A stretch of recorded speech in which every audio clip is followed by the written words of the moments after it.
बघूयात बातम्यांचा वेगवान आढावा। पंतप्रधान नरेंद्र मोदींनी ओबीसी आरक्षणासाठी काय केलं असा सवाल करत सरकारनं ओबीसी समाजाचा अवमान केल्याची टीका राहुल गांधींनी लोकसभेत केली। दरम्यान महिला आरक्षण विधेयकाचं त्यांनी स्वागत केलं असून महिला आरक्षणात ओबीसी महिलांचा समावेश करण्याची त्यांनी मागणी केली। महिला आरक्षण विधेयकाला सोनिया गांधींनी पाठिंबा दिलाय। विधेयक मंजूर झाल्यास राजीव गांधींचं स्वप्न पूर्ण होईल असंही त्या लोकसभेत म्हणाल्या। दरम्यान महिला आरक्षणाची सगळ्यांना काळजी असल्याचं म्हणत अमित शहांनी काँग्रेसला टोला लगावला। गेल्या काही वर्षात सोनिया गांधी यांनी संसदेत प्रत्यक्ष चर्चेत फारसा सहभाग घेतला नाही। त्या लोकसभेत उपस्थित असल्या तरी काँग्रेसची बाजू मांडण्याची जबाबदारी अन्य खासदारांवर असते। महिला आरक्षण विधेयकासाठी मात्र सोनिया गांधी चर्चेत सहभागी झाल्या। काँग्रेसकडून सोनिया गांधींनी महिला आरक्षण विधेयकावर चर्चेला सुरुवात केली। महिला आरक्षणासोबत जातनिहाय जनगणना देखील करा, नाहीतर एससी आणि एसटींची संख्या कशी करणार असंही सोनिया गांधींनी म्हटलं। तर सोनिया गांधी महिला आरक्षणाचं श्रेय घेऊन राजकारण करतायत असा आरोप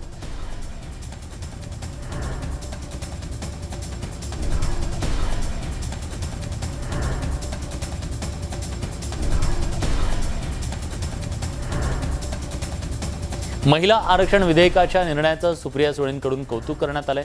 यावेळी लोकसभेत बोलताना जुन्या घटनांचा दाखला देत त्यांनी भाजपवर निशाणा साधला। तर महिलांबाबत फक्त महिलांनीच बोलावं असं नाहीये, भावांना सुद्धा बहिणींची काळजी असते असं केंद्रीय गृहमंत्री अमित शहा म्हणाले। महिला आरक्षण विधेयक ऐतिहासिक असून अशा प्रकारचा निर्णय घेण्यासाठी हिंमत लागते असं म्हणत मुख्यमंत्री एकनाथ शिंदेंकडून पंतप्रधान मोदींचं कौतुक करण्यात आलंय। महिला आरक्षणावर टीका करताना बच्चू कडू यांनी वादग्रस्त विधान केले।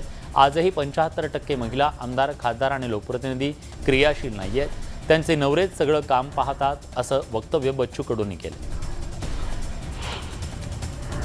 तर या क्षणाची सगळ्यात मोठी बातमी, ऐतिहासिक महिला आरक्षण विधेयक अखेर लोकसभेत मंजूर झालंय।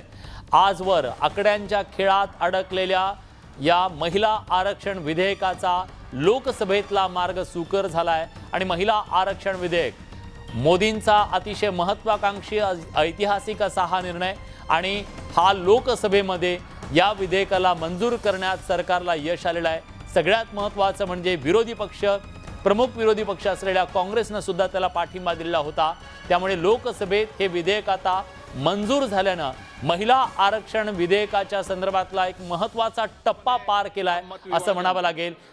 प्रत्यक्ष मतदान झालं, आवाजी मतदान झालं आणि त्यानंतर लोकसभेत हे विधेयक मंजूर करण्यात आलेलं आहे आणि त्यामुळे देशातल्या महिलांना यापुढे लोकसभेत आणि विधानसभेमध्ये 33% संख्याबळ आरक्षण असण्याचा जो मार्ग आहे तो मोकळा होऊ शकतो हा कायदा प्रत्यक्षात उतरल्यानंतर। पण आणखीन एक महत्त्वाचा टप्पा आहे तो म्हणजे राज्यसभेत सुद्धा हे मंजूर व्हावं लागेल आणि अतिशय मोठ्या फरकानं 400 पेक्षा जास्त मतं आरक्षणाच्या बाजूनं, समर्थनार्थ आरक्षणाच्या 454 मतं पडलेली आहेत।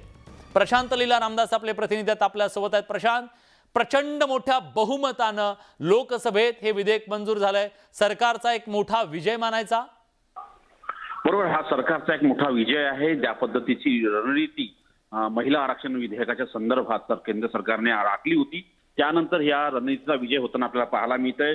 खास करून या महिला आरक्षण विधेयकाच्या समर्थनार्थ 454 मतं पडलेली आहेत, तर 2 मतं जी आहेत ती नकारात्मक आहे आणि कुठल्याही प्रकारचे अब्स्टेन जी मतं असतात ते नाहीये। आणि महत्त्वाचं म्हणजे आता विधेयक पारित झालंय, त्यानंतर या विधेयकामध्ये ज्या लोकांनी दुरुस्ती सुचवली होती त्या दुरुस्तीच्या संदर्भात मतदानाची प्रक्रिया सुरू आहे। हे दुरुस्ती जे विधेयकाच्या दुरुस्तीच्या आहेत त्या जर पारित झाल्या तर याच्यामध्ये काही बदल होऊ शकतो। पण ज्या पद्धतीनं केंद्रीय गृहमंत्री अमित शहा यांनी सुचवलं आणि त्यानंतर त्यांनी ज्या संदर्भात महिला आरक्षणाच्या संदर्भात स्पष्टीकरण दिलं आणि परिसीमन आयोगाची काय भूमिका आहे ही समजावून सांगितली, त्याच्या आधारावरती पहिलं जी दुरुस्ती होती ती मागे घेण्यात आली। सध्या असुद्दीन ओवैसी यांच्या वतीनं जी दुरुस्ती सुचवण्यात आलेली आहे त्या दुरुस्तीच्या संदर्भात पुन्हा एकदा मतदान होईल। डिव्हिजन ज्याला संबोधित होईल. डिव्हिजनचा अर्थ असा होतो मतदान होणे आणि त्या मतदान झाल्यानंतर ती दुरुस्ती नाकारली जाईल, कारण की त्या पद्धतीने स्पष्ट संकेत लोकसभा अध्यक्ष ओम बिर्ला यांनी दिले होते. त्यांनी स्पष्ट केलं होतं की तुमच्या बाजूने कोणीच नाही. त्यावेळेस त्यांनी स्पष्ट केलं आहे की त्यांच्या साधारणतः 2 मतं पुन्हा याच्यावर त्यांना पडण्याची शक्यता आहे आणि संपूर्ण याबद्दलचे अपडेट्स आम्ही तुमच्याकडून वेळोवेळी जाणून घेत राहू. तुर्तास धन्यवाद तुम्ही दिलेल्या सगळ्या सविस्तर माहितीबद्दल. तर मोदी सरकारचा एक मोठा विजय म्हणावाला हवा, कारण त्यांनी जे महिला आरक्षण विधेयक आणलं ते लोकसभेत 2/3 पेक्षा जास्त मतांनी मंजूर झालंय. आता राज्यसभेत वळे पुढच्या काही महत्त्वाच्या बातम्यांकडे. बातम्यांचा वेगवान आढावा. सणासुदीच्या काळात नाशिकमधील व्यापाऱ्यांनी कांदा लिलाव बेमुदत बंद करण्याचा निर्णय घेतला. हा निर्णय योग्य नसून संप करणाऱ्या कांदा व्यापाऱ्यांवर पणन मंत्री सत्तार यांनी कारवाईचे आदेश दिले. 15 एपीएमसीत व्यापाऱ्यांकडून लिलाव बंद करण्यात आला. काँग्रेसची इच्छाशक्ती नसल्यानं महिला आरक्षण दिलं नसल्याची टीका राधाकृष्ण विखे पाटलांनी केली. तर संजय राऊतांना हा विषय समजला नसून केवळ सुपाऱ्या घेऊन काम करत असल्याची टीका विखेंनी केली. गोपीचंद पडळकरांनी लबाडाच्या टोळीतून बाहेर पडावं अशी मागणी धनगर आरक्षण कृती समितीकडून करण्यात आली आहे. शासकीय नोकऱ्यांचं खासगीकरण सुरू असल्यानं आरक्षणाचा लाभ होणार का असा सवाल उपस्थित करण्यात आला. जळगावमध्ये गोपीचंद पडळकरांच्या विरोधात राष्ट्रवादी काँग्रेसनं आंदोलन केलं. अजित पवारांबाबत केलेल्या वादग्रस्त वक्तव्यावरून थाळीनाद करत रास्ता रोको करण्यात आला. यापुढे प्रत्येक महाविद्यालयात सेतू कार्यालय सुरू करण्याची घोषणा मंत्री राधाकृष्ण विखे पाटलांनी केली. त्यामुळे विद्यार्थ्यांना महाविद्यालयातच विविध दाखले मिळणार आहेत. प्रसिद्ध नृत्यांगना गौतमी पाटीलच्या कोल्हापुरातल्या कार्यक्रमांना परवानगी नाकारण्यात आली आहे. जिल्ह्यात कायदा आणि सुव्यवस्था बिघडू नये अशा प्रकारचे कार्यक्रम ठेवू नयेत असं सांगत पोलिसांनी परवानगी नाकारल्याचं कळतंय. सांगलीत जत तालुक्यातल्या दुष्काळी स्थितीनं गणेशोत्सव सणावर परिणाम होतोय. सोन्याळ लकडेवाडी गावातल्या तलावामध्ये पाणी सोडा, अन्यथा मूर्ती विसर्जन करणार नाही असा इशारा ग्रामस्थांनी दिला. लातूर शहरातील मुख्य रस्त्यावर खासगी बसेस उभ्या राहत असल्यानं संध्याकाळच्या वेळी कायम वाहतूक कोंडी निर्माण होते. नागरिकांना याचा नाहक त्रास सहन करावा लागतो. दरम्यान यावर तातडीनं कारवाई करण्याची मागणी करण्यात येते. नागपूरच्या प्रसिद्ध अंबाझरी तलावाचं पाणी हिरवं झाल्याचा धक्कादायक प्रकार उघड झालाय. तलावातील पाण्यावर तेलाप्रमाणे हिरवा तवंग दिसून येतोय. या पाण्यात MIDC मधून येणारं केमिकल मिसळलं असल्याची शक्यता वर्तवली जाते. बुलढाणा जिल्ह्यातल्या भादुला गावात गेल्या 9 महिन्यापासून गणित आणि विज्ञान विषय शिकवायला शिक्षकच नाही आहेत. त्यामुळे विद्यार्थ्यांचं नुकसान होतंय. या विरोधात विद्यार्थी आणि पालकांनी शाळा बंद आंदोलन सुरू केलंय. कोकणातील गणेशोत्सवासाठी मराठवाडा विभागातील 917 बस रवाना करण्यात आल्या. मात्र त्यामुळे मराठवाड्यातील प्रवाशांचे अतोनात हाल होत आहेत. छत्रपती संभाजीनगर जिल्ह्यातून सर्वाधिक 200 बस कोकणात पाठवण्यात आल्या. बसचा तुटवडा असल्यानं खासगी बस चालकांकडून प्रवाशांची लूट सुरू आहे. जळगाव विभागातून गणेशोत्सवासाठी ST विभागानं कोकणात 195 बस सोडल्या. त्यामुळे जिल्ह्यातल्या प्रवाशांचे हाल होत आहेत. जळगावातील ST डेपो आणि बस प्रवाशांनी भरून गेले. गोंदिया जिल्ह्यात जोरदार पावसानं हजेरी लावली आहे. भात पिकांना हा पाऊस फायदेशीर ठरणार असून हलक्या इतक्या जणाला हा पाऊस फटका बसणार आहे. त्यामुळे शेतकरी दुहेरी संकटात जातात. उजनी धरणातून 1600 क्युसेक इतक्या पाण्याचा विसर्ग केला जातोय. त्यामुळे पंढरपूर आणि सांगोला तालुक्यातल्या पिण्याच्या पाण्याची सोय झाली आहे. जळगावच्या हतनूर धरणाचा पाणीसाठा 82.42% पोहोचलाय. धरणाचे 4 दरवाजे 3 मीटरनं उघडण्यात आले असून तापी नदीत 29,594 क्युसेक इतक्या पाण्याचा विसर्ग केला जातोय. दरम्यान 1.5 दिवसांच्या गणपतीचं विसर्जन होत असताना भाविकांनी काळजी घेण्याचं आवाहन करण्यात आलंय. हिंगोलीच्या औंढा नागनाथमध्ये बँक ऑफ महाराष्ट्राच्या शाखेत एका शेतकऱ्यानं विषारी औषध प्राशन करून आत्महत्येचा प्रयत्न केला. बँकेकडून पीक कर्ज मिळत नसल्याचं सांगत शेतकऱ्यानं हे टोकाचं पाऊल उचललं. पोलिसांनी लागलीच धाव घेत त्याला रुग्णालयात दाखल केलं. लातूरच्या उदगीरमध्ये बौद्ध भिक्खू आणि आंबेडकरी अनुयायांनी धरणं आंदोलन केलं. भारतरत्न डॉक्टर बाबासाहेब आंबेडकरांचा पुतळा चौकात आणि रस्त्याच्या मधोमध बसवण्यात यावा या मागणीसाठी आंदोलन करण्यात आलं. हिंगोलीत सोयाबीन पिकावर येलो मोजॅकचा प्रादुर्भाव झाला. या संदर्भात शेतकऱ्यांकडून तातडीनं पंचनामे करून नुकसान भरपाई देण्याची मागणी करण्यात आली. बीडच्या माजलगावातील डुबा मजरा इथल्या विस्थापित दलित भोई धनगर समाजाच्या बांधवांनी आमरण उपोषण सुरू केलं. गेल्या अनेक वर्षांपासून या नागरिकांना राहण्याची जागा नाहीये. सरकारच्या कुठल्याही योजनेचा लाभ नाहीये. त्या विरोधात आंदोलन करण्यात आलं. कंत्राटी नोकर भरती धोरणाला शिक्षक संघटनांनी विरोध केलाय. नांदेडच्या जिल्हा परिषदेसमोर शिक्षक सेना संघटनेकडून निर्णयाविरोधात निदर्शनं करण्यात आली. राज्य सरकारनं हा GR रद्द करण्याची मागणी करण्यात आली. छत्रपती संभाजीनगरमध्ये गोपीचंद पडळकर यांच्या विरोधात जोडेमारो आंदोलन करण्यात आलं. पवार कुटुंबाबद्दल आक्षेपार्ह वक्तव्य करणाऱ्या गोपीचंद पडळकर यांच्याबद्दल राष्ट्रवादी संतापाचं वातावरण आहे. गेल्या 2 दिवसापासून राज्यभरात पडळकरांविरोधात आंदोलन केलं जातं. आरक्षणाची मागणी करत लातूरात मुस्लिम समाजानं बेमुदत धरणं आंदोलन सुरू केलं. या आंदोलनात दलित पॅन्थरसह मुस्लिम समाजाचे बांधव उपोषणासाठी बसले. सरसंघचालक मोहन भागवत यांनी मुंबईतल्या प्रसिद्ध GSB गणेश मंडळाच्या बाप्पाचं दर्शन घेतलं. GSB हे मंडळ तिथे होणाऱ्या पूजेसाठी विशेषतः ओळखलं जातं. यासाठी मोहन भागवत आले असता होम हा विधी पार पडला. त्यासोबत मंडळातर्फे भागवत यांची नारळानं तुला करण्यात आली. शिल्पा शेट्टीनं गणरायाला निरोप दिला. यावेळी राज कुंद्रा बहीण शमिता शेट्टी यांच्यासह संपूर्ण कुटुंब उपस्थित होतं. पारंपरिक ढोल ताशाच्या गजरात विसर्जन मिरवणूक काढण्यात आली.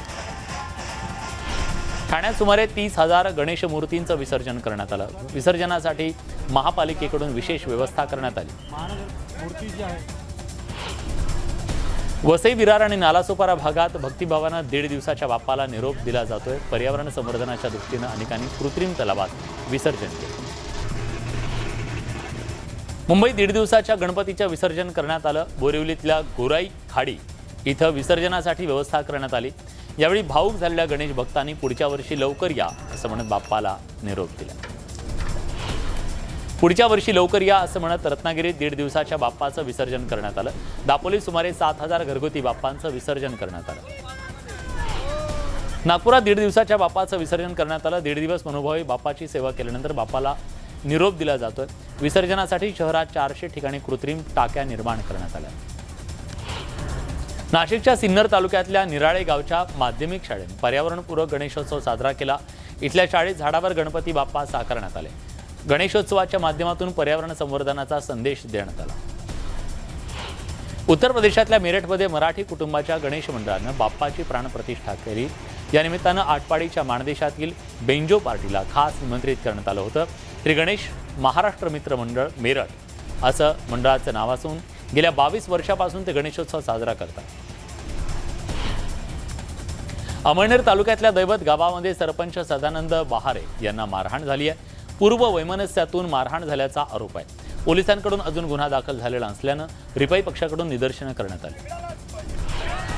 भंडाऱ्यात दुधारा भागात वीज पडून एक तरुण गंभीर जखमी झाला. रोशन आत्राम असं जखमी तरुणाचं नाव असून त्याच्यावर सध्या शासकीय रुग्णालयात उपचार सुरू आहे. जादू टोण्याच्या संशयावरून एका वृद्धाला अंगावर ऍसिड टाकून हत्या करण्यात आल्याची धक्कादायक घटना जालन्यातल्या मसरूळमध्ये घडली आहे. या प्रकरणी 2 संशयितांवर गुन्हा दाखल करण्यात आला असून एकाला ताब्यात घेण्यात आलं. गणपती मिरवणुकीच्या दरम्यान शॉक लागून बुलढाण्यातल्या एका विद्यार्थ्याचा ओडिशा राज्यात मृत्यू झाला. महावितरण गणपती मिरवणुकीमध्ये झेंडा फडकवत असताना तो विजेच्या तारेला लागला आणि सोहम सावळे या विद्यार्थ्याचा जागीच मृत्यू झाला. बुलढाण्यातल्या जिल्ह्यातल्या शेगावच्या श्री संत गजानन महाराजांच्या 113व्या पुण्यतिथीनिमित्तानं मोठ्या संख्येनं भाविक शेगावात दाखल झाले. महाराष्ट्राच्या विविध भागातून 528 दिंड्या शेगावात दाखल झाल्या. सिंहस्थ कुंभमेळ्यासाठी गोदावरी नदीवरच्या पुलांची संख्या दुप्पट केली जाणार आहे. कुंभमेळ्यासाठी 21 नवीन पुलांचा प्रस्ताव तयार करण्यात आला असून 285 कोटींचा खर्च अपेक्षित आहे. महाराष्ट्र पर्यटन विभागाकडून रिसॉर्ट आणि जल पर्यटनासह डेक्कन ओडिसी ही आलिशान ट्रेन पुन्हा सुरू करण्यात येते. महाराष्ट्रासह इतर राज्यातील प्रेक्षणीय स्थळांचा वारसा आणि इतिहास या ट्रेनच्या मदतीनं पाहता येणार आहे. 21 सप्टेंबरला गिरीश महाजन या ट्रेनला हिरवा झेंडा दाखवतील. अल्लू अर्जुनला अलीकडेच पुष्पा द राईज चित्रपटासाठी राष्ट्रीय पुरस्कारानं सन्मानित करण्यात आलं. त्यानंतर आता लंडनमधील मादाम तुसाद म्युझियममध्ये अल्लू अर्जुनचा मेणाचा पुतळा बसवण्यात येणार असल्याची बातमी समोर आली आहे. पुतळ्याचं काम सुरू असून लवकरच तो पाहता येणार आहे. चित्रपट निर्माते SS राजामौली दादासाहेब फाळके यांच्या जीवनावर चित्रपट बनवणार आहेत. या चित्रपटात भारतीय चित्रपटसृष्टीचा सुरुवातीपासून आतापर्यंतचा प्रवास दाखवण्यात येणार आहे. मेड इन इंडिया नावाच्या या चित्रपटाचे दिग्दर्शक नितीन कक्कर असणार. यंदाच्या गणेशोत्सवासाठी अभिनेता रितेश देशमुख आपल्या मुलांसोबत बाप्पाची खास रिसायकल मूर्ती बनवून त्याची मनोभावी पूजा केली. बाप्पाच्या या अनोख्या मूर्तीची झलक त्यानं चाहत्यांसोबत शेअर केली आहे. त्याच्या व्हिडिओवर सध्या कौतुकाचा वर्षाव. अभिनेत्री स्वानंदी टिकेकरनं लाडक्या बाप्पाच्या स्वागतासाठी खास उकडीचे मोदक बनवण्याचा प्रयत्न केला, पण खूप प्रयत्न करूनही तिला मोदकाचा आकार जमला नाही. स्वानंदीनं हा प्रयोग चाहत्यांसोबत शेअर केला असून मोदकाचा झाला मोमो असं तिने कॅप्शन केलं. आगामी विश्वचषकासाठी BCCI भारतातील दिग्गज स्टार्सना गोल्डन तिकीट देते. अमिताभ बच्चन आणि सचिन तेंडुलकर यांच्यानंतर या यादीत सुपरस्टार रजनीकांत यांचं नाव जोडलं गेलंय. BCCIचे सचिव जय शहा यांनी अभिनेता रजनीकांत यांना गोल्डन तिकीट दिल्याचा फोटो शेअर केला. याच सगळ्या बातम्यांसोबत बुलेटिनमध्ये आपण इथेच थांबतोय, पण जाताना ब्रेकवर एक महत्त्वाची आठवण. मोदी सरकारनं विशेष अधिवेशनाच्या पहिल्या दिवशी नारी शक्ती वंदन विधेयक मांडल्यानंतर आता विधेयकावरून श्रेयाचं राजकारण